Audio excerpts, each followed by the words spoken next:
Hi guys, back for the next round of sourdough. So you've let your stuff auto lease, you've let your dough auto lease for a half an hour, if not a little more. I mean, it doesn't hurt it to let it sit a little more and build the natural gluten up in there.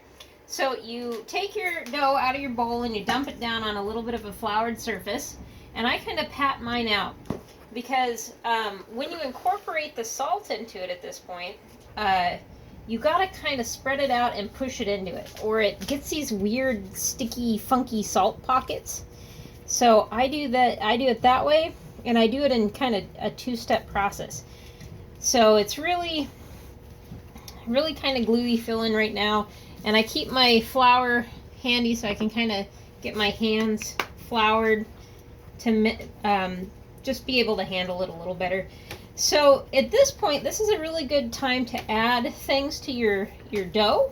So say you want a sweet dough, you can add some, various things to it, like cinnamon or a little bit of sugar.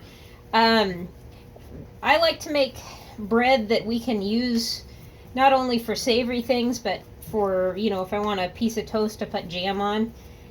So when I do a loaf like this, I typically just make a basic loaf, and I'll add a little bit of additives to it. Like I got some crushed up nuts, and I'll show you those in a minute. But again, spreading that salt out and pushing it down into the dough really kind of helps incorporate it in a much nicer way. So, and for those of you who did any pottery classes back in college or high school, you can kind of take yourself back to those days when you needed the clay and got the clay into good shape. Reminds me a lot of those days. You don't want to add a lot of extra flour at this point, just enough to kind of keep it from sticking to your surface. Another tip somebody gave me was you can also add oil to your surface to help it from sticking as well.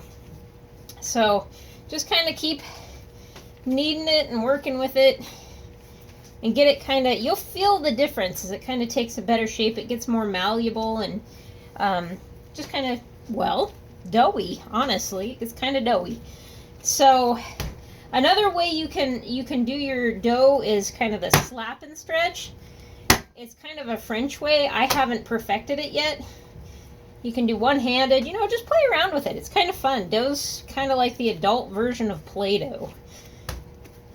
So I'm going to roll mine out a little bit more and add my nuts. I got a mortar and pestle here, and I'll just kind of keep incorporating those like I did the salt. Just kind of push them down in there. So another thing, while I'm doing this and finishing this up, I'm going to do that a couple more times, but you get the basic gist of it.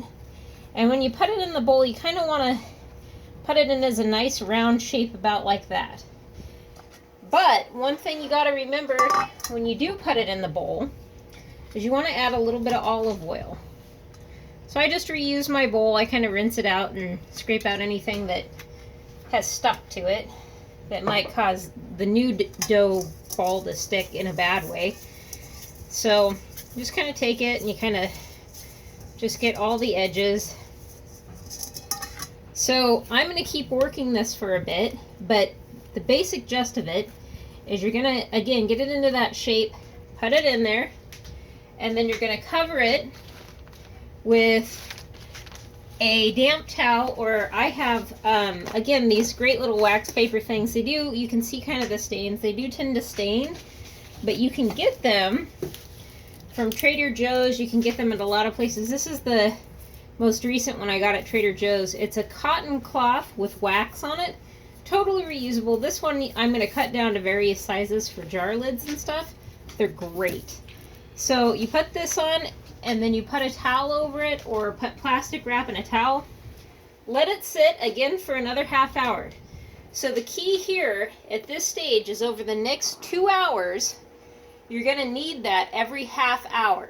So in a half hour I'll knead it. Let it rest half hour, knead it. Let it rest half hour, knead it. Let it rest half hour, knead it. And then you're done with it. And I just stick it covered like this in the oven overnight. You don't turn your oven on, you don't warm it up, you just stick it in the oven overnight, and it'll double in the morning. It'll look beautiful. So Knead it a couple more times and you should be good. Cover it, put it in the oven, leave it alone, and I'll see you guys back in the morning to finish this process up. Hope you're having fun.